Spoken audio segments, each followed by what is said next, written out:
బాగుంది. రూపురేఖలు మారిపోయాయండి అంటున్నాను.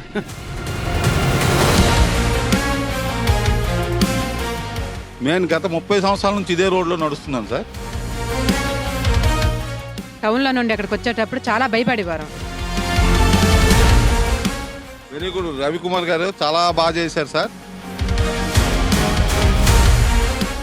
లైట్లు అంతా మొత్తం రోడ్డు మొత్తం బ్రహ్మాండంగా తయారైంది.